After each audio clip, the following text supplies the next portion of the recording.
श्री रामकृष्ण लीला प्रसंग दिव्य भाव तृतीय अध्याय। नरेंद्र नाथ का प्रथम आगमन और परिचय। जय ठाकुर, जय मां, ओम शिव शिव शिव। दिव्य भावारूढ़ श्री रामकृष्ण देव की मानसिक अवस्था की विवेचना। वेदादि शास्त्रों ने निर्देश किया है कि ब्रह्मज्ञ पुरुष सर्वज्ञ होते हैं। ब्रह्म विज्ञान में सुप्रतिष्ठित श्री रामकृष्ण देव के इस समय का क्रियाकलाप देखकर यह शास्त्र वाक्य ध्रुव सत्य रूप से समझा जाता है। कारण दिखाई पड़ता है कि वे इस समय केवल ब्रह्म के सगुण निर्गुण दोनों भावों तथा ब्रह्म शक्ति माया के साथ साक्षात संबंध स्थापित कर सब प्रकार के संदेह और मलिनता के परे पहुंचकर स्वयं सदानंद भाव में विराजमान ही नहीं हुए थे, वरन भाव मुख में सदा अवस्थित रहकर माया राज्य का जो गूढ़ रहस्य जब भी जानना चाहते थे तभी उसे जान लेते। उनके अति सूक्ष्म दृष्टि संपन्न मन के सामने वह अपना स्वरूप छिपाकर नहीं रख सकता था, और वैसा होना ही चाहिए, क्योंकि भावमुख तथा मायाधीश ईश्वर का विराट मन, जिसमें कभी तो विश्व रूप की कल्पना प्रकट होती है और कभी लुप्त हो जाती है, दोनों ही एक पदार्थ हैं। वे अपने अहम की क्षुद्र सीमा पार कर उस विराट के साथ मिलित होकर अवस्थित रहने में समर्थ हुए थे। उस विराट मन में समुदित सभी कल्पनाएं उनके सामने प्रत्यक्ष रूप से प्रतीयमान होती थी। श्री रामकृष्ण देव इस अवस्था में पहुंच सके थे, इसी कारण उन्हें अपने भक्तों के आगमन के पूर्व ही उनके पूर्व जन्मों की बातें ज्ञात हो गई थी।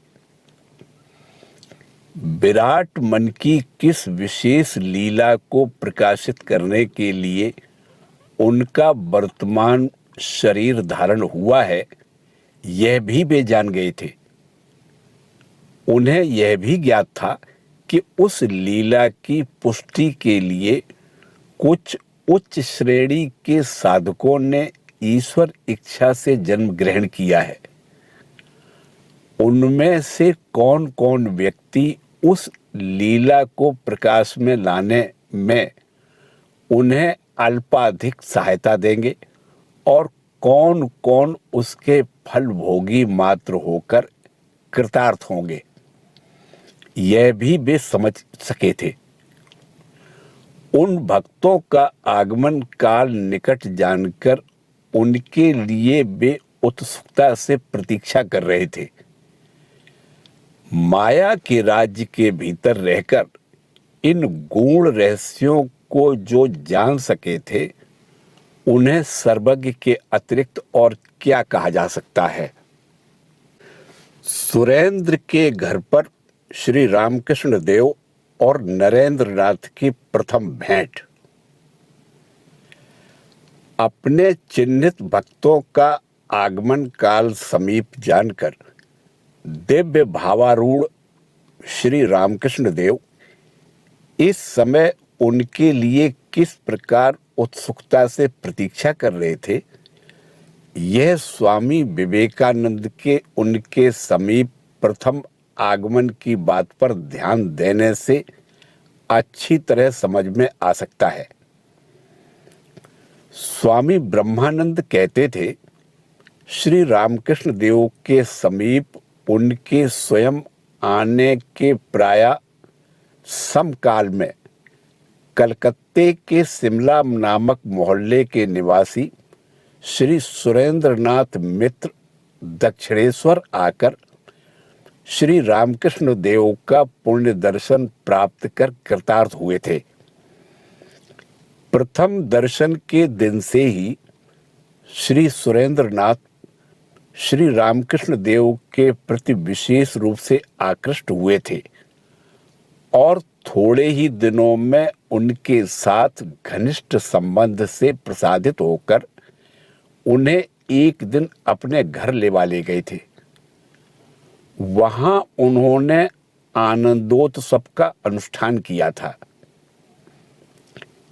किसी सुकंठ गायक के न मिल पाने के कारण सुरेंद्रनाथ ने उस दिन अपने पड़ोसी श्रीयुत विश्वनाथ दत्त के पुत्र नरेंद्रनाथ को ही श्री रामकृष्ण देव के सम्मुख भजन गाने के लिए बुलाया था। श्री रामकृष्ण देव तथा उनके प्रधान लीला सहचर स्वामी विवेकानंद दोनों का परस्पर दर्शन उसी प्रकार संगठित हुआ था। वह समय बंगाब्द 1288 के हेमंत का अंतिम भाग, सन 1881 ईस्वी का नवंबर मास होगा।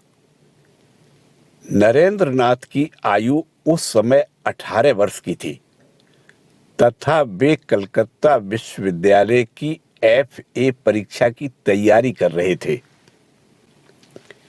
नरेंद्रनाथ को दक्षिणेश्वर आने के लिए श्री रामकृष्ण देव का आमंत्रण। स्वामी ब्रह्मानंद कहते थे, नरेंद्रनाथ को देखते ही श्री रामकृष्ण देव उनके प्रति विशेष रूप से आकृष्ट हुए थे। यह समझ में आता है क्योंकि पहले सुरेंद्रनाथ को और बाद में रामचंद्र को पास बुलाकर उन्होंने उस सुगायक युवक का परिचय जहां तक संभव हुआ जान लिया था और एक दिन उन्हें दक्षिणेश्वर ले जाने के लिए उन लोगों से अनुरोध भी किया। फिर भजन समाप्त होने पर स्वयं उस युवक के पास आकर उसके अंगों को अच्छी तरह जांचते हुए उससे श्री रामकृष्ण देव ने 2-1 बातें की और शीघ्र ही एक दिन दक्षिणेश्वर आने के लिए उन्हें कहा। नरेंद्रनाथ की विवाह करने में असम्मति और दक्षिणेश्वर में उनका प्रथम आगमन। इस घटना के कुछ सप्ताह बाद ही कलकत्ता विश्वविद्यालय की FA की परीक्षा हो गई और नरेंद्रनाथ के पिता शहर के किसी संभ्रांत व्यक्ति द्वारा अनुरुद्ध होकर उनकी कन्या से अपने पुत्र का विवाह करने के लिए चेष्टा करने लगे थे। सुना गया है कि कन्या श्याम वर्णा थी। इस कारण उसके पिता विवाह में 10,000 रुपए तक देने के लिए राजी थे। रामचंद्र दत्त आदि नरेंद्रनाथ के संबंधियों ने कन्या के पिता की प्रेरणा से उन्हें उस विवाह में राजी कराने के लिए यथेष्ट चेष्टा भी की थी, परंतु नरेंद्रनाथ के बहुत ही आपत्ति करने के कारण वह विवाह नहीं हुआ। रामचंद्र ने नरेंद्रनाथ के घर रहकर पढ़ा था और आगे डॉक्टर बने थे। वे उनके दूर के रिश्तेदार भी थे। धर्म भाव की प्रेरणा से नरेंद्र ने विवाह नहीं किया, यह समझकर उन्होंने उनसे एक दिन कहा था, यदि धर्म लाभ करने की इच्छा तुम्हें हुई हो तो ब्राह्म समाज आदि स्थानों में वृथा न भटककर दक्षिणेश्वर में श्री रामकृष्ण देव के पास चलो। पड़ोसी सुरेंद्रनाथ ने भी उन्हें एक दिन अपने साथ गाड़ी में दक्षिणेश्वर चलने के लिए कहा। नरेंद्रनाथ सहमत होकर अपने 2-3 मित्रों के साथ सुरेंद्रनाथ की गाड़ी पर दक्षिणेश्वर आ पहुंचे। नरेंद्रनाथ को देखकर उस दिन श्री रामकृष्ण देव के मन में जो भाव उठा था, उसे कभी कभी संक्षेप में उन्होंने हमें इस प्रकार बताया था। नरेंद्रनाथ को देखकर श्री रामकृष्ण देव के मन में कैसा भाव हुआ था। पश्चिम गंगा की ओर के दरवाजे से नरेंद्र प्रथम दिन इस कमरे में प्रविष्ट हुआ था। मैंने देखा अपने शरीर का उससे कुछ ध्यान ही नहीं है। सिर के केश और वेशभूषा पर भी ध्यान नहीं है। बाहर के किसी पदार्थ पर साधारण मनुष्यों की तरह कुछ ख्याल ही नहीं है। सभी कुछ निराला है। आंखें देखकर ऐसा लगा मानो उसके मन को किसी ने जबरदस्ती अंतर्मुखी बना दिया है। प्रतीत हुआ कि विषयी लोगों के निवास स्थल कलकत्ते में क्या इतना बड़ा सत्वगुणी आधार रहना भी संभव है। फर्श पर चटाई बिछी हुई थी। मैंने उसे उस पर बैठने के लिए कहा। जहां इस समय गंगा जल का घड़ा है, उसी के पास वह बैठ गया। उसके साथ उस दिन उसके 2-4 मित्र भी आए थे। देखा उनका स्वभाव संपूर्ण विपरीत है। साधारण विषयी मनुष्यों की तरह भोग की ओर ही दृष्टि है। नरेंद्रनाथ का गाना गाने की बात पूछने पर मालूम हुआ उस समय उसने 2-4 ही बंगला गीत सीखे हैं। उन्हीं को गाने के लिए कहा। उस पर उसने ब्राह्म समाज का मन चलो निज निकेतने गीत गाया। इतनी तन्मयता के साथ 16 आने मन प्राण देकर गाया, मानो प्रतीत होता था कि ध्यानस्थ होकर गा रहा है। गाना सुनकर मैं अपने को संभाल नहीं सका, भावाविष्ट हो गया। नरेंद्रनाथ को देखने के लिए श्री रामकृष्ण देव की व्याकुलता, उसके चले जाने पर उसे पुनः देखने के लिए मेरा मन 24 घंटे इतना व्याकुल रहता था कि मैं कह नहीं सकता। कभी कभी मन में ऐसी वेदना होती थी मानो अंगोछा निचोड़ने की तरह कलेजे को कोई बहुत जोर से निचोड़ रहा है। उस समय मैं अपने को संभाल नहीं सकता था। दौड़कर बगीचे के उत्तर की ओर के झाऊ तल्ला में, जहां कोई नहीं जाता था, जाकर अरे तू चला आ, तुझे देखे बिना मैं रह नहीं सकता, इस तरह चिल्लाकर रोता था। बहुत देर तक इस प्रकार रोने पर मन कुछ शांत होता था। लगातार 6 मास तक वैसा ही होता रहा। दूसरे लड़कों में से किसी किसी के लिए मन में ऐसी व्याकुलता होती थी, किंतु नरेंद्र के लिए जैसी व्याकुलता होती थी उसकी तुलना में वह कुछ भी नहीं थी। नरेंद्रनाथ को प्रथम दिन दक्षिणेश्वर में देखकर श्री रामकृष्ण देव के मन में जिस प्रकार अपूर्व भाव का उदय हुआ था, उसमें से कुछ छिपाकर उन्होंने हमसे उस प्रकार कहा था। इसे हम बाद में विश्वस्त सूत्र से जान पाए थे। श्रीयुत नरेंद्र नाथ ने एक दिन बातचीत के सिलसिले में उस दिन का प्रसंग उठाकर हमसे कहा था। श्री रामकृष्ण देव की उस दिन की बात और व्यवहार के संबंध में नरेंद्र नाथ का विवरण।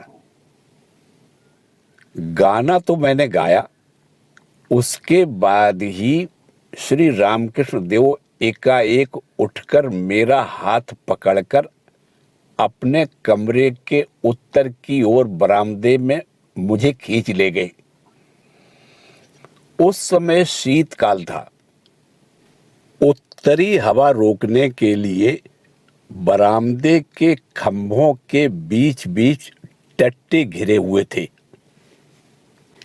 इसलिए वहां भीतर जाकर कमरे का दरवाजा बंद कर देने से कमरे के भीतर या बाहर के किसी व्यक्ति को देखा नहीं जा सकता था। बरामदे में प्रविष्ट होकर श्री रामकृष्ण देव द्वारा दरवाजा बंद कर देने पर मैंने सोचा संभवतः एकांत में मुझे उपदेश देंगे, परंतु उन्होंने जो कुछ कहा और किया वह कल्पनातीत है। एकाएक उन्होंने मेरा हाथ पकड़ लिया। उनके नेत्रों से आनंदाश्रु की धारा बहने लगी और पूर्व परिचित की तरह मुझे परम स्नेह से संबोधित करते हुए कहने लगे, तू इतने दिनों के बाद आया। मैं तेरे लिए किस प्रकार प्रतीक्षा कर रहा था तू सोच भी नहीं सकता। विषयी मनुष्यों के व्यर्थ के प्रसंग सुनते सुनते मेरे कान जले जा रहे हैं। मन की बात किसी से न कह सकने के कारण मेरा पेट फूलता जा रहा है। आदि आदि वे कितनी ही बातें कहने लगे और रोने लगे। दूसरे ही क्षण मेरे सामने हाथ जोड़कर खड़े हो गए और देवता की तरह मेरे प्रति सम्मान दिखाकर कहने लगे, मैं जानता हूं प्रभु, आप वही पुरातन ऋषि नर रूपी नारायण हैं। जीवों की दुर्गति दूर करने के लिए आप पुनः संसार में अवतीर्ण हुए हैं इत्यादि। नरेंद्र नाथ का पुनः आने का वचन देना। मैं तो उनके इस प्रकार के आचरण से एकदम अवाक और स्तंभित हो गया। मन में सोचने लगा, मैं किसे देखने आया हूं? ये तो एकदम उन्माद है। मैं तो विश्वनाथ दत्त का पुत्र हूं, मुझसे ऐसी बातचीत। जो हो, मैं चुप रह गया। अपूर्व पागल जो मन में आया कहते चले गए। थोड़ी देर बाद मुझे वहीं ठहरने के लिए कहकर वे कमरे में चले गए और मक्खन, मिश्री तथा कुछ मिठाई लाकर अपने हाथ से मुझे खिलाने लगे। मैं कहने लगा, मुझे मिठाइयाँ दे दीजिए, साथियों के साथ खाऊंगा। परंतु उन्होंने कुछ नहीं माना और कहा, वे लोग भी खाएंगे, तुम तो खा लो। इतना कहकर उन्होंने मुझे सब कुछ खिलाकर ही छोड़ा। इसके बाद मेरा हाथ पकड़कर उन्होंने कहा, बोल, तू जल्दी ही एक दिन मेरे पास अकेला आएगा तो? उनके उस आग्रहपूर्ण अनुरोध को टाल न सकने के कारण लाचार होकर आऊंगा कह दिया और उनके साथ साथ कमरे में आकर अपने साथियों के साथ बैठ गया। प्रथम दर्शन से श्री रामकृष्ण देव के संबंध में नरेंद्र नाथ की धारणा, वे हैं तो अर्धोन्माद किंतु ईश्वरार्थ सचमुच ही सर्वत्यागी हैं। बैठकर मैं उनकी ओर ताकने लगा और सोचने लगा। देखा उनकी चाल ढाल, बातचीत और दूसरों से व्यवहार में उन्माद का कोई लक्षण नहीं है। उनकी सतकथा और भाव समाधि देखकर मुझे ऐसा लगा कि सचमुच ही ये ईश्वरार्थ सर्वत्यागी हैं और जो कहते हैं उसका अनुष्ठान भी स्वयं करते हैं। तुम लोगों को जैसे देख रहा हूं, तुम लोगों से जैसे बातचीत कर रहा हूं, वैसे ही ईश्वर को भी देखा जाता है और उनसे बात की जा सकती है। परंतु वैसा चाहता कौन है? लोग स्त्री पुत्र के शोक में घड़ों आंसू बहाते हैं, विषय और धन के लिए तरसते रहते हैं, परंतु ईश्वर का दर्शन नहीं हुआ कहकर कौन रोता है? उन्हें मैं नहीं पा सका ऐसा कहकर यदि कोई व्याकुल होकर उन्हें पुकारता है तो वे अवश्य ही दर्शन देते हैं। उनके श्रीमुख से ऐसी बातें सुनकर मेरे मन में आया कि अन्य धर्म प्रचारकों की तरह वे कल्पना या रूपक का सहारा लेकर व्याख्यान नहीं देते। यथार्थ में ही सब कुछ छोड़कर संपूर्ण मन से ईश्वर को पुकारकर जो कुछ प्रत्यक्ष किया है वही कह रहे हैं। उस समय उनके पूर्व आचरण के साथ इन बातों का सामंजस्य स्थापित करने के लिए एबरक्रॉम्बी प्रमुख अंग्रेज दार्शनिक ने अपने ग्रंथों में जिन अर्धोन्मादों का उल्लेख किया है उन दृष्टांतों का स्मरण हुआ और मैंने निश्चय किया कि इनकी भी वैसी ही अवस्था हुई है। किंतु ऐसा निश्चय करने पर भी ईश्वर के लिए उनके अद्भुत त्याग की महिमा मैं भूल नहीं सका। मैं मौन रहकर सोचने लगा कि उन्माद होने पर भी ईश्वर के लिए वैसा त्याग संसार में बिरले ही मनुष्य कर सकते हैं। उन्माद होने पर भी ये महापुरुष महान, पवित्र और महान त्यागी हैं। इसी कारण मानव हृदय की श्रद्धा, पूजा और सम्मान पाने के ये यथार्थ अधिकारी हैं। इस प्रकार सोचते हुए उस दिन उनकी चरण वंदना कर उनसे विदा लेकर हम कलकत्ता लौट आए। जिन्हें देखकर ही श्री रामकृष्ण देव के मन में इस प्रकार के अपूर्व भाव का उदय हुआ था, उनका पूर्व वृतांत जानने के लिए आपको स्वाभाविक रूप से उत्सुकता होगी। अतः अब हम यहाँ संक्षेप में इसके विवेचन में प्रवृत्त हो रहे हैं। नरेंद्र नाथ का उस समय का धर्मानुष्ठान। श्रीयुत नरेंद्र नाथ उस समय केवल विद्योपार्जन और संगीत शिक्षा में ही समय नहीं बिता रहे थे, बल्कि धर्म भाव की तीव्र प्रेरणा से अखंड ब्रह्मचर्य के पालन एवं कठोर तपस्या में नियुक्त थे। वे शाकाहारी भोजन करते थे और भूमि पर कंबल बिछाकर सोते थे। उनके पिता के घर के पास ही उनकी नानी का किराए का एक मकान था। मैट्रिक परीक्षा के बाद से वे उस मकान के 2 मंजिले पर बाहर की ओर के कमरे में रहते थे। किसी कारण वहां रहने में असुविधा होने से वे उस मकान के पास एक दूसरा कमरा किराए पर लेकर अपने परिवार से दूर अलग रहा करते थे। उनके पिता तथा घर के दूसरे लोग समझते थे कि घर में बहुत से आदमियों के बीच अध्ययन में बाधा पड़ने के कारण वे पृथक रहते हैं। ब्राह्म समाज में आना जाना।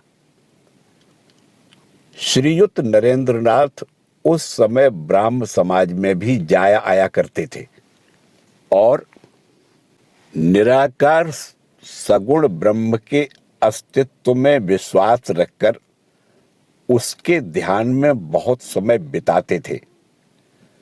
तर्क युक्तियों की सहायता से निराकार ईश्वर की प्रतिष्ठा मात्र करके ही वे दूसरे लोगों की तरह संतुष्ट नहीं रह सके। पूर्व पुण्य संस्कारों की प्रेरणा से उनका हृदय उन्हें निरंतर कहता, यदि भगवान यथार्थ में ही हैं तो मनुष्य की व्याकुल पुकार से वे कभी अपना स्वरूप छिपाकर नहीं रखेंगे। अपने को प्राप्त कराने का पथ उन्होंने निश्चय ही बना रखा है और उन्हें प्राप्त करने के अतिरिक्त अन्य उद्देश्य से जीवन धारण करना निरर्थक है। हमें स्मरण है, एक बार उन्होंने हम लोगों से कहा था, नरेंद्रनाथ की 2 अद्भुत कल्पनाएं।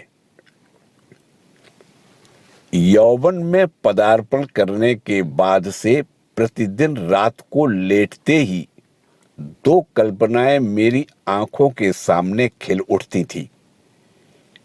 एक में मैं देखता था मानो मुझे अनेक धन, जन, संपद, ऐश्वर्य प्राप्त हुए हैं।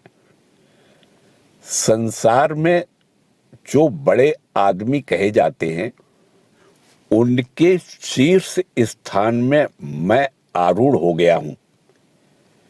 ऐसा लगता था मानो इस प्रकार होने की शक्ति मुझ में सचमुच ही है।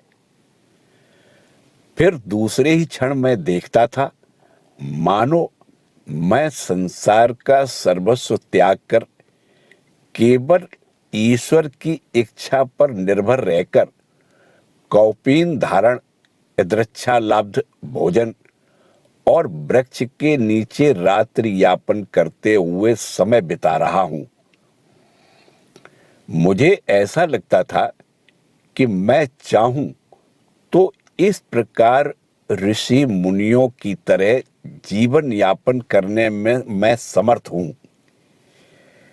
इस तरह 2 प्रकार के जीवन नियमित करने के चित्र कल्पना में उदित होने पर अंतिम चित्र ही हृदय पर अधिकार कर बैठता था। मैं सोचता था मनुष्य उसी पथ से परमानंद का लाभ कर सकता है, मैं भी वैसा ही करूंगा। उस समय उस प्रकार के जीवन का आनंद सोचते सोचते मन ईश्वर चिंतन में मग्न हो जाता और मैं सो जाता था। आश्चर्य की बात यह है कि बहुत दिनों तक मन में वैसा ही भाव आता रहता था। नरेंद्रनाथ का स्वाभाविक ध्यानानुराग। श्री नरेंद्रनाथ ने ईश्वर लाभ के लिए ध्यान को ही उत्तम पथ समझ लिया था। वह उनका पूर्व संस्कार जनित ज्ञान ही था। यह अच्छी तरह समझ में आ सकता है। जब उनकी आयु 4 या 5 वर्ष की होगी तब सीताराम, महादेव आदि देवी देवताओं की छोटी छोटी मिट्टी की मूर्तियां वे बाजार से खरीद लाते थे फिर उन्हें फूलों से सजाकर उनके सामने आंखें मूंदकर चुपचाप बैठे रहते, मानो ध्यान में डूब गए हैं, और बीच बीच में आंखें खोलकर देखते भी थे कि अपने सिर से लटकती हुई जटाएं पेड़ की जड़ की तरह मिट्टी के भीतर प्रविष्ट हुई हैं या नहीं, क्योंकि घर की वृद्ध स्त्रियों से उन्होंने सुना था कि ध्यान करते करते ऋषि मुनियों के सिर में जटा पड़ जाती है और वह उसी प्रकार जमीन के भीतर उतर जाती हैं। उनकी पूज्य माताजी कहती थी, उस समय एक दिन नरेंद्रनाथ हरि नामक एक पड़ोसी लड़के के साथ दूसरों से छिपकर घर के एक एकांत कमरे में ध्यान के बहाने इतने अधिक समय तक बैठा रहा कि उसकी खोज में लोग इधर उधर दौड़ धूप कर रहे थे। वे सोचने लगे कि बालक रास्ता भूलकर कहीं भटक रहा होगा। कुछ समय उपरांत उस कमरे को भीतर से बंद देखकर एक आदमी उसे तोड़कर भीतर पहुंचा और देखा, बालक निस्पंद होकर बैठा हुआ है। बाल कल्पना होने पर भी इस घटना से प्रतीत होता है कि नरेंद्रनाथ ने किस प्रकार अपूर्व संस्कार लेकर संसार में जन्म ग्रहण किया था। अस्तु, हम जिस समय की बात कर रहे हैं, उस समय उनके अभिभावकगण यह नहीं जानते थे कि वे प्रतिदिन ध्यान का अभ्यास किया करते थे, क्योंकि रात के समय सबके सो जाने पर वे अपने कमरे को बंद करके ध्यान करने बैठते थे और कभी कभी इस प्रकार ध्यानमग्न हो जाते थे कि सारी रात बीत जाने पर ही उस विषय का ज्ञान होता था। महर्षि देवेंद्रनाथ के उपदेश से उस अनुराग में वृद्धि। इस समय के कुछ पूर्व की एक घटना से श्री नरेंद्रनाथ को ध्यान करने की प्रवृत्ति विशेष रूप से उत्साहित हुई थी। मित्रों के साथ वे एक दिन आदि ब्राह्म समाज के पूज्यपाद आचार्य महर्षि देवेंद्रनाथ ठाकुर से मिलने गए थे। महर्षि ने युवकों को प्यार के साथ अपने पास बिठाकर अनेक सद उपदेश प्रदान किए और नित्य ईश्वर का ध्यानाभ्यास करने का अनुरोध किया। नरेंद्रनाथ को लक्ष्य कर उन्होंने उस दिन कहा था, तुम्हारे भीतर योगी के लक्षण विद्यमान हैं। यदि तुम ध्यानाभ्यास करते रहोगे तो योग शास्त्रोक्त फलों को शीघ्र ही प्रत्यक्ष देख सकोगे। महर्षि के पुण्य चरित्र के कारण नरेंद्रनाथ पहले से ही उन पर श्रद्धा रखते थे, अतः उनकी इस बात से वे उसी दिन से ध्यानाभ्यास करने में संलग्न हुए थे, इसमें कोई संदेह नहीं। नरेंद्रनाथ की बहुमुखी प्रतिभा। बचपन से ही अनेक विषयों में नरेंद्रनाथ की बहुमुखी प्रतिभा का परिचय मिलता था। 5 वर्ष पूर्ण होने के पहले ही वे मुग्ध बोध व्याकरण के सभी सूत्रों की आवृत्ति कर सकते थे। एक वृद्ध आत्मीय व्यक्ति ने प्रतिदिन संध्या समय नरेंद्रनाथ को गोद में बिठाकर पितृ पुरुषों की नामावली, देव देवियों के स्तोत्र तथा उक्त संस्कृत व्याकरण के सूत्रों को सिखाया था। 6 वर्ष की आयु में वे रामायण की पूरी कथा कंठस्थ कर लेने में समर्थ हुए थे और यह सुनकर कि मोहल्ले में कहीं रामायण पाठ हो रहा है, वे वहां पहुंच जाते थे। सुना गया है कि उनके घर के पास एक स्थान में एक रामायण गायक गाते गाते एक अंश भूल गए। नरेंद्र नाथ ने झट उन्हें उस पद का स्मरण करा दिया और उनसे विशेष सम्मान तथा कुछ मिठाई आदि प्राप्त की। जब नरेंद्र नाथ कहीं रामायण सुनने जाते तो बीच बीच में इधर उधर देखते भी जाते थे कि श्री रामचंद्र जी के भक्त महावीर हनुमान अपने कथनानुसार रामायण सुनने के लिए वहां उपस्थित हुए हैं या नहीं। नरेंद्र नाथ में श्रुतिधर की तरह प्रबल स्मृति शक्ति का विकास था। किसी विषय को एक बार सुनते ही वह उनके मन में बैठ जाता था और एक बार कोई भी विषय चित्त में आरूढ़ होने पर फिर स्मृति से कभी लुप्त नहीं होता था। इस कारण बचपन से ही उनके अध्ययन की रीति दूसरे बालकों से पृथक थी। बचपन में विद्यालय का पाठ अच्छी तरह अभ्यास करा देने के लिए गृह शिक्षक नियुक्त थे। नरेंद्र नाथ कहते थे, घर में उनके आते ही मैं अंग्रेजी तथा बंगला पाठ्य पुस्तकों को उनके सामने लाकर रख देता था और बता देता था कि आज किस पुस्तक में से कहां तक पढ़ना है। तदंतर मैं चुपचाप बैठा या लेटा रहता था। मास्टर महोदय मानो स्वयं ही पाठ अभ्यास कर रहे हैं।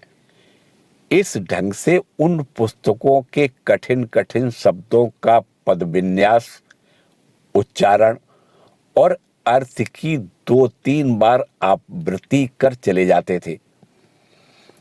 इसी से मैं उन पाठों को सीख लेता था। बड़े होने पर परीक्षा के 2-3 मास पहले वे अपनी पाठ्य पुस्तकों को पढ़ना आरंभ करते थे। अन्य समय अपनी इच्छा के अनुसार दूसरी पुस्तकें पढ़कर समय बिताते थे। इस प्रकार मैट्रिक परीक्षा देने के पहले उन्होंने अंग्रेजी और बंगला के अनेक साहित्य तथा ऐतिहासिक ग्रंथ पढ़ डाले थे। फलतः परीक्षा के पूर्व उन्हें कभी कभी बहुत अधिक परिश्रम करना पड़ता था। हमें स्मरण है, एक दिन उन्होंने इस विषय का प्रसंग उठने पर हमें बताया था, मैट्रिक परीक्षा के आरंभ होने के 2-3 दिन पहले मैंने देखा कि रेखा गणित कुछ भी नहीं पढ़ा गया है। तब सारी रात जगकर उसे पढ़ने लगा और 24 घंटे में उसकी 4 पुस्तकें पढ़कर परीक्षा दे आया। ईश्वर कृपा से उन्हें दृढ़ शरीर तथा अपूर्व मेधा प्राप्त थी, इसीलिए वे ऐसा कर सके थे, इसमें कोई संदेह नहीं। नरेंद्र नाथ में पढ़ने का आग्रह। दूसरी पुस्तकें पढ़कर नरेंद्र नाथ समय बिताते थे, यह सुनकर कोई ऐसा न समझे कि नाटक, उपन्यास आदि पढ़कर ही वे समय बिताया करते थे। अलग अलग समय, अलग अलग विषय की पुस्तकें पढ़ने का उनमें प्रबल आग्रह उत्पन्न होता था। अतः उस समय उस विषय के जितने ग्रंथ संग्रह कर सकते सब पढ़ डालते। उदाहरण के लिए सन 1879 ईस्वी में मैट्रिक परीक्षा देने का वर्ष आरंभ होते ही उन्हें भारतवर्ष का इतिहास पढ़ने की विशेष इच्छा हुई।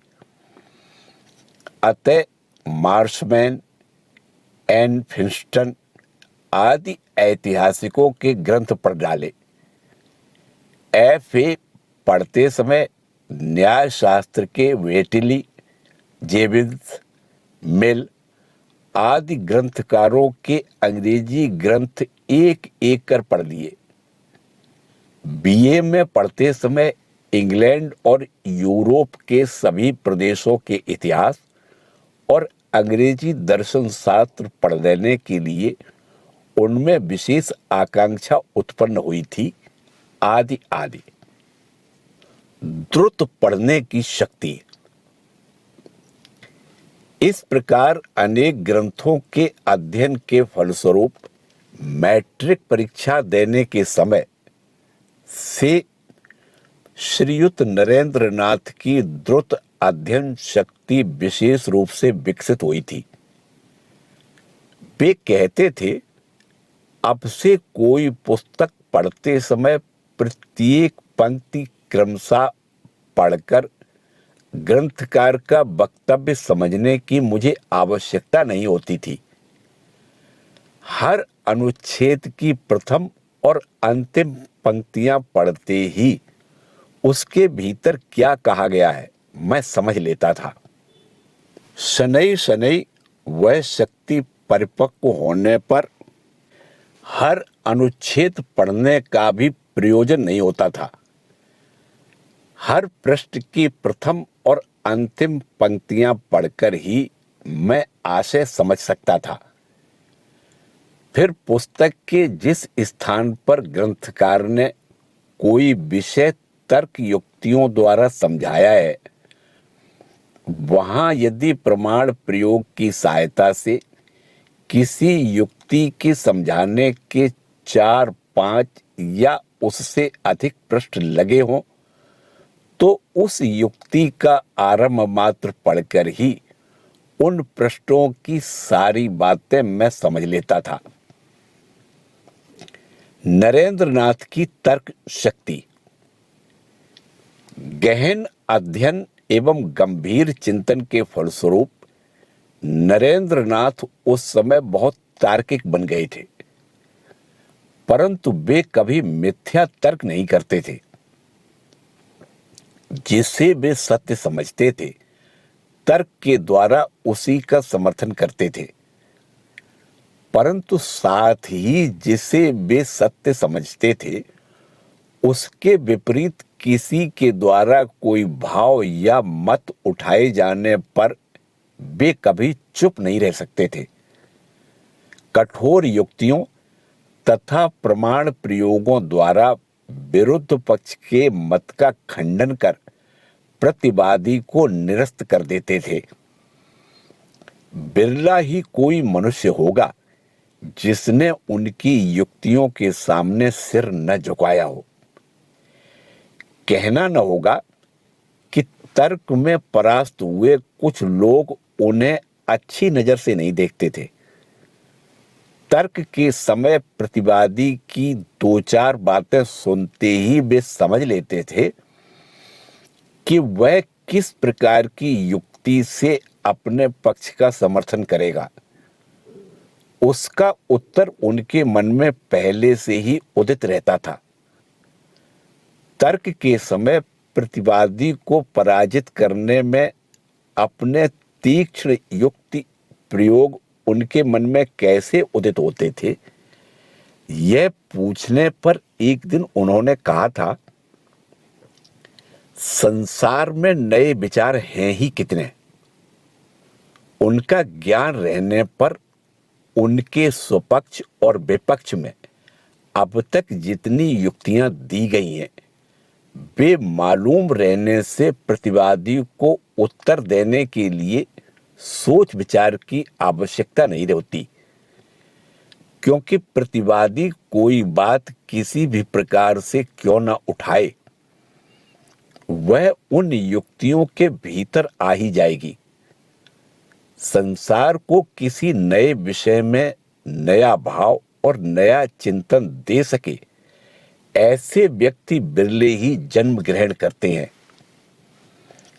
सुतीक्ष्ण बुद्धि, अपूर्व मेधा और गंभीर चिंतन शक्ति लेकर जन्म ग्रहण करने के कारण नरेंद्र नाथ सभी विषय बहुत अल्प समय में सीख लेते थे।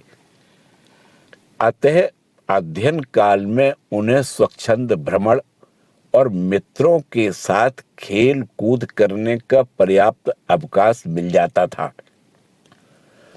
लोग उन्हें इस प्रकार समय बिताते देखकर सोचते थे कि अध्ययन में उनका बिल्कुल ध्यान ही नहीं है, क्योंकि जो दूसरे लड़के उनकी देखा देखी खेल कूद में अधिक समय गंवाते थे, उनकी प्रायः अध्ययन की हानि होती थी। नरेंद्र नाथ का व्यायाम में अनुराग। ज्ञानोपार्जन के समान व्यायाम में भी नरेंद्र नाथ को बचपन से ही विशेष अनुराग था। बचपन में पिता ने उन्हें एक घोड़ा खरीद दिया था। फलस्वरूप कुछ आयु बढ़ने पर वे घुड़सवारी में बहुत निपुण हो गए थे। उसके अतिरिक्त जिम्नास्टिक, कुश्ती, मुगदर चलाना, लाठी का खेल, तलवार चलाना, तैरना आदि जो विद्याएं शारीरिक बल और शक्ति प्रयोग कौशल को बढ़ाती हैं, प्रायः उन सभी में वे दक्ष हो गए थे। श्रीयुत नवगोपाल मित्र के द्वारा प्रतिष्ठित हिंदू मेले में उन दिनों इन कलाओं में प्रतियोगिता होती थी और योग्य प्रतिद्वंदियों को पुरस्कार दिया जाता है। हमने सुना है नरेंद्र नाथ कभी कभी उन प्रतियोगिताओं में भी सम्मिलित हुआ करते थे। मित्र प्रेम और साहस। बचपन से ही नरेंद्र नाथ के जीवन में मित्रों के प्रति प्रेम तथा अपूर्व साहस का परिचय मिलता था। छात्र जीवन में और उसके बाद भी इन दो गुणों के कारण वे नेता के पद पर आरूढ़ हुए थे। 7-8 वर्ष की आयु में एक दिन वे अपने मित्रों के साथ कलकत्ते के दक्षिण मटिया बुरुज नामक स्थान में लखनऊ के भूतपूर्व नवाब वाजिद अली शाह की पशुशाला देखने गए थे। लड़कों ने आपस में चंदा करके चांदपाल घाट से एक छोटी नाव किराए पर ले ली। लौटते समय उनमें से एक बालक ने अस्वस्थ होकर नाव में ही उल्टी कर दी। मुसलमान मल्लाह बहुत भन्नाया और चांदपाल घाट पर नाव लगाने पर उनसे कहा, नाव साफ किए बिना किसी को उतरने नहीं दूंगा। लड़कों ने किसी अन्य व्यक्ति से नाव साफ कराने के लिए उससे कहा और पैसा भी देना चाहा, परंतु मल्लाह राजी नहीं हुआ। जब झगड़ा होते होते हाथापाई होने की नौबत आ गई, घाट पर जितने मल्लाह थे सब मिलकर बालकों को मारने के लिए उतारू हो गए। बालक किंग कर्तव्य विमूढ़ हो गए। नरेंद्र नाथ उनमें सबसे छोटे थे। इस झगड़े में मौका देखकर नाव से उतर गए। बहुत छोटा लड़का देखकर मल्लाहों ने उन्हें नहीं रोका। तीर पर जा उन्होंने देखा कि झगड़ा बढ़ गया है तथा अपने साथियों की रक्षा करने के लिए वे सोचने लगे। तत्काल ही उन्होंने देखा कि 2 अंग्रेज सिपाही मैदान के रास्ते में टहलने जा रहे हैं। नरेंद्र नाथ ने दौड़कर उन्हें नमस्कार कर उनमें से एक का हाथ पकड़ लिया और अंग्रेजी भाषा में अनभिज्ञ होने पर भी 2-4 बातों और इशारों से उन्हें इस घटना से अवगत कराया तथा घाट पर चलने के लिए वे उन्हें खींचने लगे। सुंदर छोटे बालक के उस कार्य से सिपाही बहुत प्रसन्न हुए। वे तुरंत नाव के पास आकर सारी बात समझ गए। उन्होंने हाथ का बेंत उठाकर बच्चों को छोड़ देने के लिए मल्लाहों को आदेश दिया। पलटन के गोरे सिपाहियों को देखकर मल्लाह लोग डर से अपनी अपनी नाव पर चले गए और नरेंद्र नाथ के मित्र भी छुटकारा पा गए। नरेंद्र नाथ के आचरण से उस दिन दोनों सिपाही उन पर बहुत प्रसन्न हुए थे और उन्हें अपने साथ थिएटर चलने के लिए अनुरोध भी किया था, पर नरेंद्र नाथ सहमत न होकर कृतज्ञता से धन्यवाद देते हुए उनसे विदा लेकर घर चले आए। कौशल से सिरापिस नामक जंगी जहाज देखने की आज्ञा प्राप्ति। बाल्य जीवन की अन्यान्य घटनाएं भी नरेंद्र नाथ के असीम साहस का परिचय प्रदान करती हैं। दो एक घटनाओं का उल्लेख करना यहाँ अप्रासंगिक नहीं होगा। भूतपूर्व भारत सम्राट सप्तम एडवर्ड जिस वर्ष प्रिंस ऑफ वेल्स रूप में भारत भ्रमण के लिए आए थे, उस समय नरेंद्र नाथ की आयु 10-12 वर्ष की थी। ब्रिटिश राज्य का सिरापिस नामक एक भारी जंगी जहाज उस समय कलकत्ते आया था। अनुमति पत्र लेकर कलकत्ते के अनेक व्यक्ति उस जहाज के भीतर का भाग देखने गए। बालक नरेंद्र नाथ अपने मित्रों के साथ उस जहाज को देखने के लिए अनुमति पत्र पाने की आशा से एक दिन प्रार्थना पत्र लिखकर चौरंगी स्थित ऑफिस के सामने पहुंचे, परंतु दरबान विशेष सम्माननीय व्यक्तियों के अतिरिक्त किसी दूसरे को भीतर नहीं घुसने देता था। तब थोड़ी दूर पर खड़े होकर अंग्रेज अफसर से भेंट करने का उपाय सोचते हुए जो लोग भीतर जाकर अनुमति पत्र लेकर लौट रहे थे, उन्हें देखने लगे। उन्होंने देखा कि सभी लोग उस ऑफिस के तिमंजिले पर के बरामदे में जा रहे हैं। नरेंद्र नाथ ने समझ लिया कि वहीं बैठकर अफसर अनुमति पत्र दे रहे हैं। उस स्थान पर पहुंचने का कोई दूसरा रास्ता है या नहीं, खोजते हुए उन्होंने देखा उस बरामदे के पीछे के भाग में नौकरों के जाने के लिए एक तंग लोहे की सीढ़ी है। किसी के देख लेने पर डांट दपट या मारपीट की भी नौबत आ सकती है।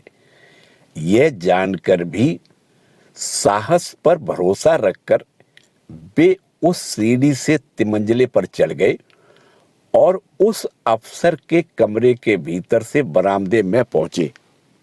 अफसर के चारों ओर भीड़ लगी थी। अफसर सामने की मेज पर सिर झुकाए लगातार अनुमति पत्रों पर हस्ताक्षर करते जा रहे थे। नरेंद्र नाथ सबके पीछे खड़े रहे। अंत में अनुमति पत्र पाकर सामने की सीढ़ी से ही उतर आए। अखाड़े में टैपरिज खड़ा करने में गड़बड़ी। शिमला मोहल्ले के बालकों को व्यायाम की शिक्षा देने के लिए कार्नवालिस स्ट्रीट के पास एक अखाड़ा था। हिंदू मेले के प्रवर्तक श्रीयुत नवगोपाल मित्र ने ही उसकी स्थापना की थी। मकान के बहुत समीप होने के कारण नरेंद्र नाथ अपने मित्रों के साथ वहां जाकर प्रतिदिन व्यायाम का अभ्यास करते थे। मोहल्ले के लोगों से नवगोपाल बाबू का पहले से ही परिचय था। अतः उन्हीं लोगों के ऊपर उन्होंने अखाड़े का कार्यभार सौंपा था। एक दिन अखाड़े में टैपरिज लटकाने के लिए लड़के किसी तरह उनकी भारी लकड़ियां खड़ी नहीं कर सके। लड़कों के उस कार्य को देखकर रास्ते में लोगों की भीड़ लग गई, परंतु कोई भी उन्हें सहायता देने के लिए आगे नहीं आया। भीड़ में एक बलवान अंग्रेज नाविक को खड़ा देखकर नरेंद्र नाथ ने उसके पास जाकर सहायता देने के लिए अनुरोध किया। वह भी आनंद से सहमत होकर बालकों के साथ सहयोग देने के लिए आ गया। अब रस्सी बांधकर लड़के उस टैपरिज का सिरा खींचकर ऊपर उठाने लगे और वह अंग्रेज लकड़ी का निचला भाग गड्ढे में प्रविष्ट कराने के लिए सहायता देने लगा। काम थोड़ा होने ही लगा था कि रस्सी टूटकर टैपरिज की लकड़ियां जमीन पर गिर पड़ी और एक लकड़ी का निचला भाग छिटककर साहब के माथे पर जा लगा। चोट भारी लगने से वह बेहोश होकर गिर पड़ा। साहब को बेहोश और उसके घाव से रक्त बहते देखकर लड़कों ने समझा वह मर गया है और पुलिस के डर से इधर उधर भाग गए। केवल नरेंद्रनाथ और उनके दो एक विशेष घनिष्ठ मित्र ही घटना स्थल पर खड़े रहे और इस विपत्ति से छुटकारा पाने का उपाय सोचने लगे। नरेंद्रनाथ ने अपनी धोती फाड़कर और उसे जल में भिगाकर साहब के घायल स्थान पर पट्टी बांध दी। फिर उसके मुंह में जल छिड़ककर हवा करते हुए उसे होश में लाने का प्रयत्न करने लगे। थोड़ी देर में साहब होश में आ गया। तब उसे सामने के ट्रेनिंग एकेडमी नामक स्कूल में ले जाकर लिटा दिया गया। नव गोपाल बाबू को खबर भेजी गई कि वे शीघ्र ही एक डॉक्टर को लेकर चले आए। डॉक्टर आए और परीक्षा करके कहा कि चोट बहुत अधिक नहीं है, 1 सप्ताह के उपचार से चोट अच्छी हो जाएगी। नरेंद्रनाथ की सेवा और औषधि पथ्य आदि से साहब कुछ समय के भीतर अच्छा हो गया। पड़ोस के कुछ संपन्न व्यक्तियों से चंदा इकट्ठा कर नरेंद्रनाथ ने साहब को उसके स्थान पर भेज दिया। नरेंद्रनाथ के बचपन की ऐसी अनेक घटनाएं हमने सुनी हैं। विपत्ति में पड़कर भी वे अविचल रहते थे। नरेंद्रनाथ की सत्य निष्ठा। बचपन से नरेंद्र सत्यवादी थे। यौवन काल में उनकी वह सत्यनिष्ठा विशेष रूप से बढ़ गई थी। वे कहते थे, मिथ्या समझकर मैंने कभी किसी लड़के को भूत, प्रेत या हवा का डर नहीं दिखाया और घर में उस तरह यदि कोई बच्चों को डराता था तो मैं उसे बहुत फटकारता था। अंग्रेजी पढ़कर और ब्राह्म समाज के संपर्क के कारण मेरी वाचिक सत्यनिष्ठा यहां तक बढ़ गई थी। निर्दोष आनंद प्रियता। सुदृढ़ शरीर, सुतीक्ष्ण बुद्धि और अद्भुत मेधा तथा पवित्रता लेकर जन्म ग्रहण करने के कारण नरेंद्रनाथ सदा आनंद में मग्न दिखाई पड़ते थे। व्यायाम, संगीत, वाद्य और नृत्य की शिक्षा, मित्रों के साथ निर्दोष हास परिहास आदि सब प्रकार के विषय में वे निसंकोच अग्रसर होते थे। बाहर के लोग उन्हें इस प्रकार आनंद मनाते देखकर उनके चरित्र में कभी कभी दोष की कल्पना करते थे, परंतु तेजस्वी नरेंद्रनाथ लोगों की निंदा या प्रशंसा की कभी परवाह नहीं करते थे। लोगों की मिथ्या निंदा का खंडन करने में भी वे कभी नहीं हिचकते थे। गरीबों पर नरेंद्रनाथ की दया। गरीबों के प्रति दया करना नरेंद्रनाथ का स्वभाव ही था। बचपन में दरवाजे पर भिक्षुक आकर वस्त्र, बर्तन, अन्न आदि जो कुछ मांगता उसे वही दे देते थे। घर के लोगों को जब पता लगता तब वे बालक को बहुत धमकाते और भिक्षुक को पैसा देकर उन वस्तुओं को वापस ले लेते थे।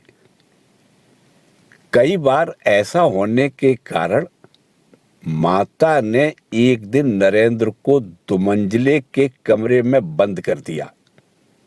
उसी समय एक भिखारी घर के सामने आकर भिक्षा देने के लिए ऊंचे स्वर से चिल्लाने लगा। बालक नरेंद्र ने अपनी मां के कुछ उत्तम वस्त्र खिड़की से ही फेंककर उसे दे डाले। नरेंद्रनाथ का क्रोध। माता कहती थी, बचपन से ही नरेंद्र के भीतर एक बड़ा दोष था। किसी कारण कभी क्रोध आने पर वह एकदम आपे से बाहर हो जाता था और घर का सामान तोड़ फोड़ डालता था। पुत्र कामना से काशी धाम के वीरेश्वर महादेव के निकट मैंने मनौती की थी। संभवतः वीरेश्वर ने अपने एक भूत को भेज दिया है, नहीं तो क्रोध आने पर इस तरह भूत जैसा बर्ताव क्यों करता। बालक के उस भीषण क्रोध की एक अच्छी दवा भी उन्होंने निकाल ली थी। जब वह किसी तरह शांत नहीं होता तो वीरेश्वर महादेव का स्मरण कर उसके सिर पर एक दो घड़े जल उड़ेल देती थी। इससे बालक का क्रोध एकदम घट जाता था। दक्षिणेश्वर जाकर श्री रामकृष्ण देव से भेंट करने के कुछ दिनों बाद नरेंद्रनाथ ने हमें बताया था, धर्म कर्म करने के लिए आकर और कुछ हो न हो, क्रोध को उनकी कृपा से वशीभूत कर सका हूं। पहले क्रोध आने पर मैं अपने को भूल जाता था और अनेक अनर्थ करके पछताया करता था। अब कोई निष्कारण मार भी दे या हानि भी पहुंचाए तो भी उस पर उतना क्रोध नहीं आता। नरेंद्रनाथ के मस्तिष्क और हृदय का समान उत्कर्ष। मस्तिष्क और हृदय दोनों की समान उत्कर्ष प्राप्ति मनुष्यों में प्रायः दिखाई नहीं पड़ती। जिनमें ऐसा होता है वे ही समाज में किसी न किसी विषय का महत्व प्रतिष्ठित कर सकते हैं। फिर आध्यात्मिक जगत में जो लोग अपना असाधारण प्रभाव प्रमाणित कर जाते हैं, उनके जीवन में बचपन से ही हृदय और मस्तिष्क के साथ कल्पना शक्ति की प्रवृत्ति भी दिखाई पड़ती है। नरेंद्रनाथ के जीवन की मीमांसा करने से यह बात सत्य रूप से समझ में आ जाती है। इस संबंध में हम एक दृष्टांत उद्धृत करते हैं। नरेंद्रनाथ की प्रथम ध्यान तन्मयता रायपुर जाने के मार्ग में। नरेंद्रनाथ के पिता एक समय विशेष कार्यवश मध्य प्रदेश के रायपुर नामक स्थान में कुछ दिन के लिए रहे थे। फिर यह देखकर कि वहां अधिक समय तक रहना पड़ेगा, उन्होंने अपने परिवार के लोगों को वहां आ जाने के लिए लिखा। उन्हें ले आने की जिम्मेदारी नरेंद्रनाथ के ऊपर ही पड़ी। उस समय उनकी आयु 14-15 वर्ष की थी।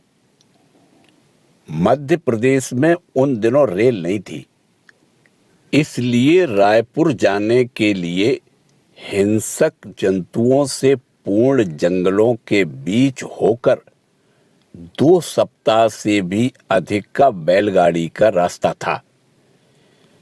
इस प्रकार कष्ट सहते हुए भी नरेंद्रनाथ कहते थे, वनस्थली का अपूर्व सौंदर्य देखकर वह क्लेश मुझे क्लेश ही प्रतीत नहीं होता था।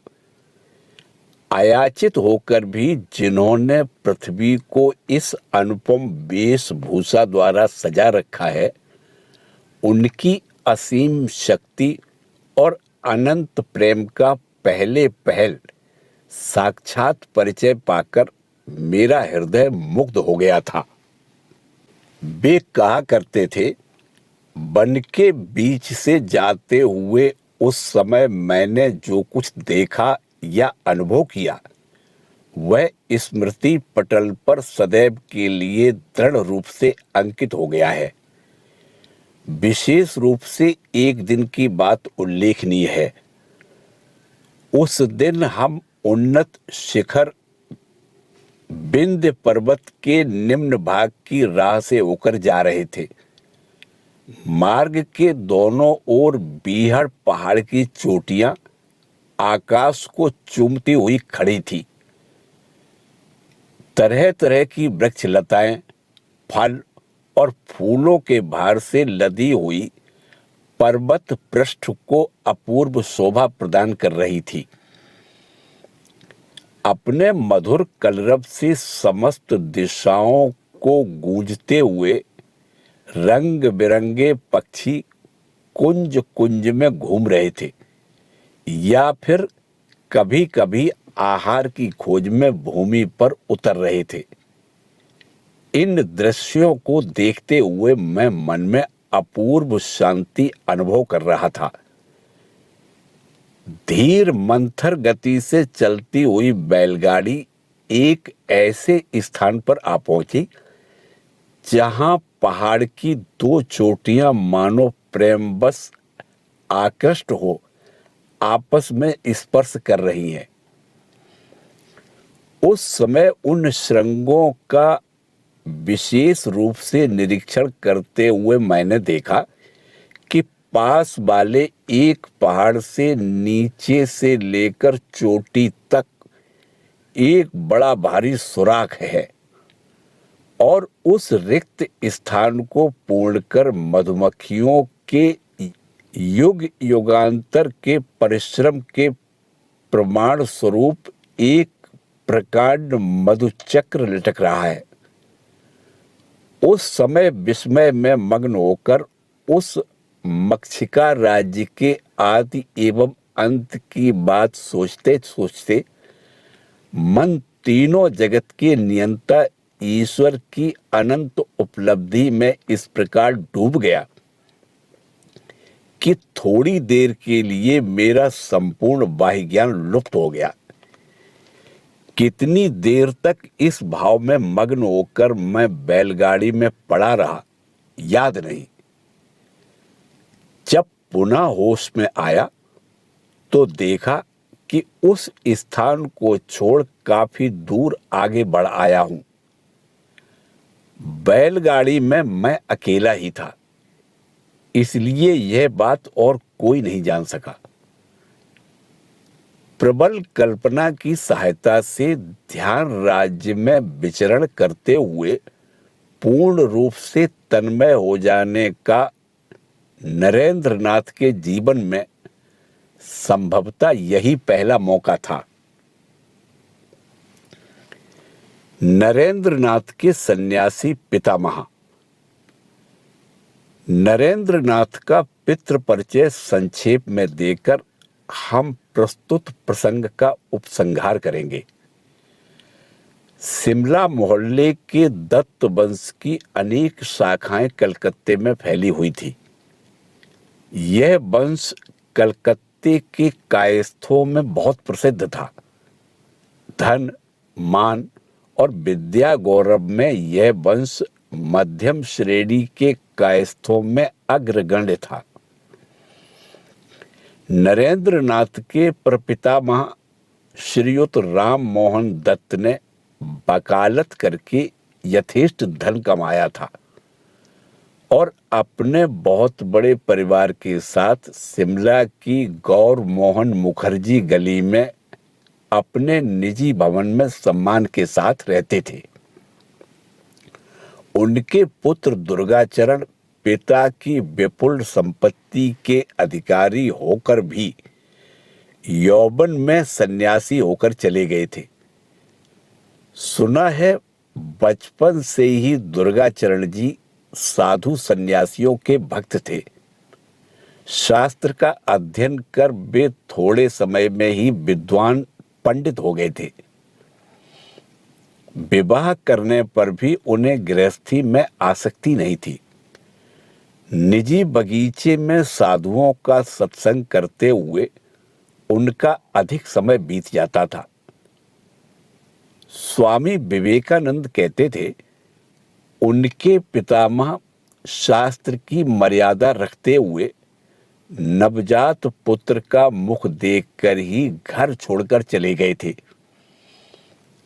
गृहस्थी का त्याग कर चले जाने के पश्चात भी ईश्वर इच्छा से दुर्गाचरण अपनी पत्नी तथा परिजनों से 2 बार थोड़े समय के लिए मिले थे।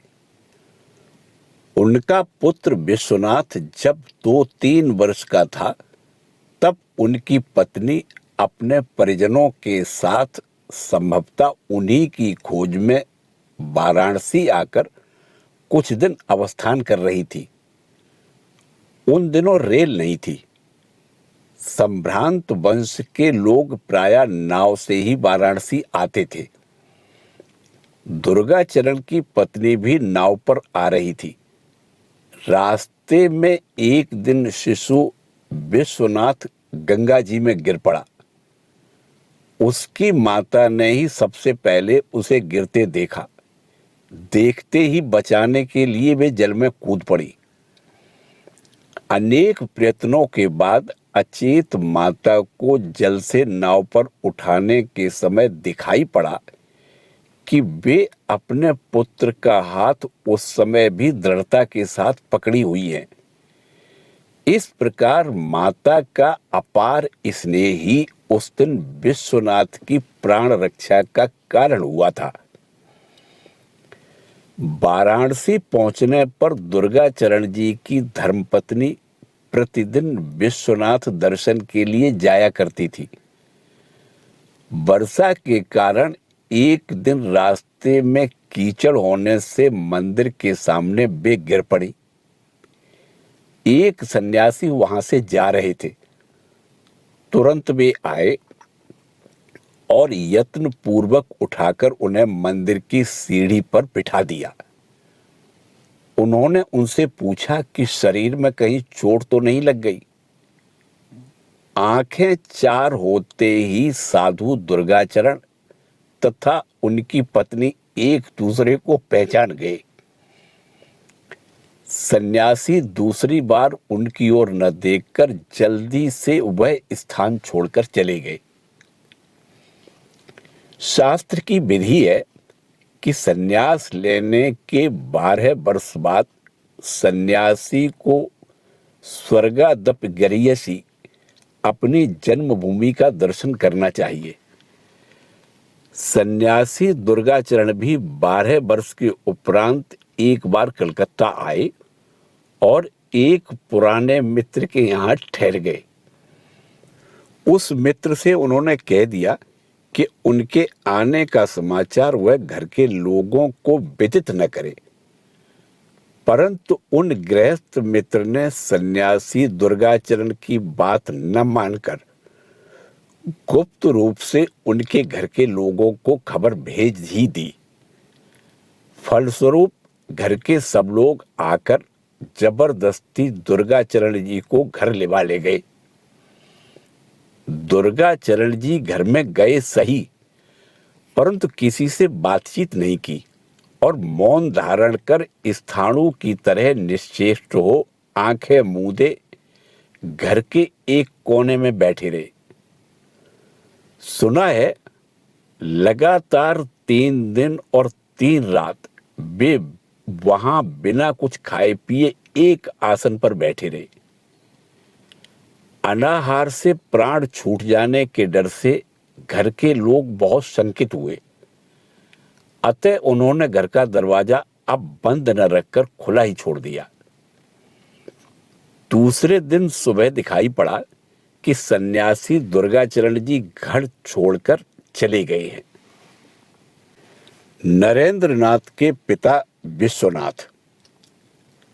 श्रीयुत दुर्गाचरण के पुत्र विश्वनाथ बड़े होने पर फारसी और अंग्रेजी में विद्वान हो गए और कलकत्ता हाई कोर्ट में अटॉर्नी का काम करने लगे। यथेष्ट धनोपार्जन करने पर भी दानशील तथा बंधु वत्सल होने के कारण वे कुछ जोड़ नहीं सके। पितृ धर्म पुत्र में आने के कारण ही संभवतः वे संचयी और मित व्ययी नहीं हो सके। यथार्थ में अनेक विषयों में विश्वनाथ का स्वभाव साधारण गृहस्थों से भिन्न था। कल क्या होगा इसकी चिंता कभी नहीं करते थे। सुपात्र या कुपात्र का विचार न करके सभी को सहायता देते थे। स्नेह परायण होने पर भी दूर देश में रहते समय अपने परिजनों का कोई समाचार न लेकर वे निश्चिंत रह सकते थे। इस प्रकार की अनेक बातें उनके संबंध में बताई जा सकती हैं। विश्वनाथ जी का संगीत प्रेम। श्रीयुत विश्वनाथ जी बुद्धिमान और मेधावी थे। संगीत तथा अन्य कला विद्याओं में उनका विशेष अनुराग था।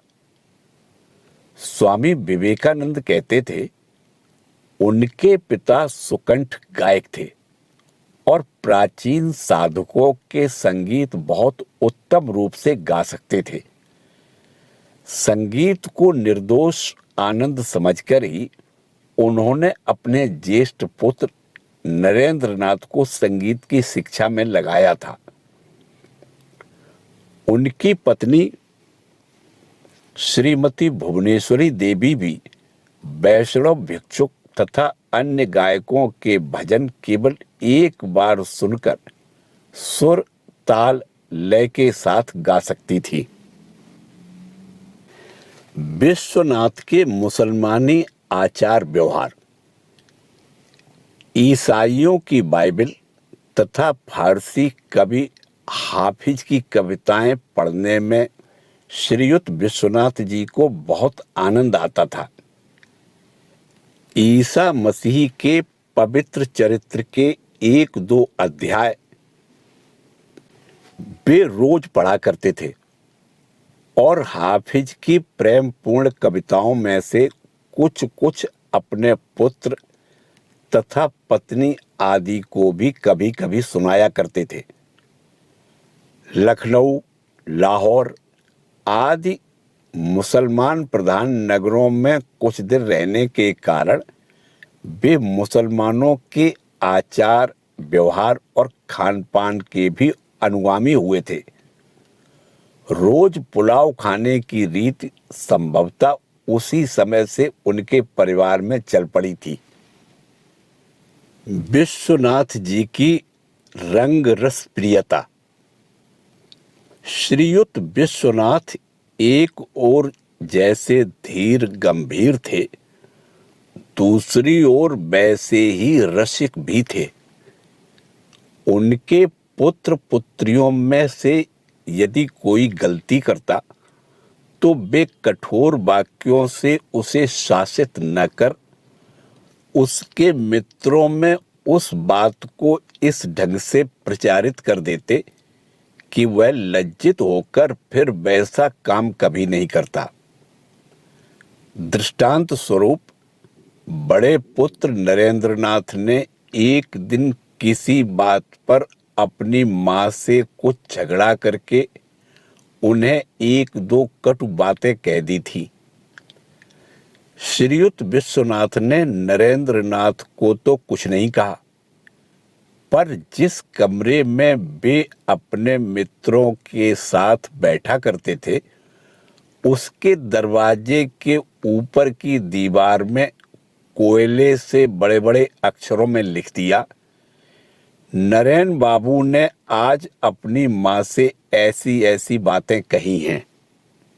नरेंद्रनाथ और उनके मित्रों को उस कमरे में प्रविष्ट होने के पहले ही वह लिखी हुई बात दिख पड़ती थी। फलस्वरूप नरेंद्रनाथ अपनी गलती पर बहुत दिनों तक संकोच अनुभव करते रहे। विश्वनाथ जी की दानशीलता। श्रीयुत विश्वनाथ अनेक कुटुंबियों का पालन पोषण करते थे। अन्न दान में वे सदा मुक्त हस्त थे। दूर के कुछ रिश्तेदार भी उनके पालन पोषण आदि में अपना जीवन यापन करते हुए आलस्य में ही दिन बिताया करते थे। कोई कोई तंबाकू, भांग आदि नशीली चीजें पीकर अपने जीवन का अवसाद दूर करते थे। बड़े होने पर नरेंद्रनाथ कभी कभी इन अयोग्य व्यक्तियों को अन्नदान देने के कारण पिताजी को उलाहना दिया करते थे। सुनकर विश्वनाथ जी कहते थे, मनुष्य जीवन कितना दुखपूर्ण है, तू अभी क्या समझेगा? जब समझेगा तब उस दुख से कुछ समय के लिए छुटकारा पाने के लिए जो लोग नशा करते हैं उन्हें तू दया की दृष्टि से देखने लगेगा। विश्वनाथ जी का निधन। विश्वनाथ के अनेक पुत्र कन्याएं थी। वे सभी सद्गुण संपन्न थे, परंतु कन्याओं में दीर्घजीवी बहुत कम हुई। 3-4 कन्याओं के बाद नरेंद्रनाथ का जन्म होने से वे माता पिता के बहुत लाडले थे। सन 1883 ईस्वी के शीतकाल में जब नरेंद्रनाथ बीए परीक्षा की तैयारी कर रहे थे, उनके पिता का एक दिन अचानक हृदय रोग से निधन हो गया। उनके निधन से पत्नी तथा संतान की अवस्था बहुत ही दयनीय हो गई। नरेंद्रनाथ की मां। नरेंद्रनाथ की मां श्रीमती भुवनेश्वरी देवी की महानता के संबंध में अनेक बातें प्रसिद्ध हैं। वे केवल सुरूपा और देव भक्ति परायणा ही नहीं थी, बल्कि विशेष बुद्धिमती तथा कार्यकुशल भी थी। बृहत गृहस्थी के सारे कार्यों का भार उन्हीं पर था। सुना जाता है कि वे सारे कामकाज उत्तम रूप से संपादित करती हुई सिलाई, बुनाई आदि शिल्प कार्यों के लिए भी समय निकाल लिया करती थी। रामायण, महाभारत आदि धर्म ग्रंथों के अध्ययन के अतिरिक्त उनकी शिक्षा बहुत अग्रसर न होने पर भी उन्होंने पति पुत्रों से सुन सुनकर अनेक विषय सीख लिए थे। अतः उनसे बातचीत करने पर वे सुशिक्षित प्रतीत होती थी। उनकी मेधा भी बहुत प्रबल थी। एक बार सुनकर वे उसकी आवृत्ति कर सकती थी और बहुत पहले के विषयों का भी स्मरण कर बतला सकती थी। पति की मृत्यु के अनंतर धनाभाव होने पर भी धैर्य, सहिष्णुता, तेजस्विता आदि गुण उनमें विशेष रूप से विकसित हो गए थे, जो उस समय के 1000 रुपये प्रतिमास खर्च करके गृहस्थी का प्रबंध करती थी, उन्हीं को अब 30 रुपये मासिक से अपना तथा पुत्र पुत्रियों का निर्वाह करना पड़ता था। परंतु फिर भी उनके चेहरे पर कभी कोई चिंता की रेखा दिखाई नहीं पड़ी। उस थोड़ी सी आय से वे अपने परिवार का सारा प्रबंध करती थी, जिसे देखकर लोग यही समझते थे कि उनका व्यय बहुत अधिक है। यथार्थ में पति के एकाएक स्वर्गवासी हो जाने से श्रीमती भुवनेश्वरी देवी कैसी विकट स्थिति में पड़ गई थी, सोचकर हृदय में क्लेश उत्पन्न होता है। परिवार पालन के लिए कोई निश्चित आमदनी नहीं थी, फिर भी उनकी सुख पालिता वृद्ध माता और पुत्रों का पालन पोषण तथा शिक्षा का प्रबंध किसी तरह करना ही था। श्री विश्वनाथ जी की सहायता से जो कुटुंबी लोग बहुत कुछ कमा रहे थे, इस अवस्था में सहायता करना तो दूर रहा, मौका देखकर वे उनकी अधिकृत संपत्ति को भी हड़प लेने की सोच रहे थे। अशेष गुण संपन्न ज्येष्ठ पुत्र नरेंद्रनाथ अनेक प्रकार की चेष्टाएं करने पर भी धनोपार्जन का कोई साधन नहीं ढूंढ पा रहे थे, बल्कि गृहस्थी के संबंध में वीतराग होकर निरंतर त्याग के मार्ग में ही अग्रसर हो रहे थे। ऐसी विषम परिस्थिति उत्पन्न होने पर भी श्रीमती भुवनेश्वरी देवी जिस प्रकार धीर स्थिर भाव से अपने कर्तव्य का पालन कर रही थी, वह सोचकर उनके प्रति हृदय में श्रद्धा और भक्ति ही उत्पन्न होती है। श्री रामकृष्ण देव के साथ नरेंद्रनाथ के घनिष्ठ संबंध की विवेचना करते समय हमें आगे आपके सम्मुख उनकी उस समय की पारिवारिक अभाव आदि की बात कहनी होगी। अतः यहाँ हम उस विषय को विस्तृत रूप से न कहकर अब दक्षिणेश्वर में उनके द्वितीय बार आगमन का विवरण आपके सम्मुख रखते हैं। जय ठाकुर, जय मां।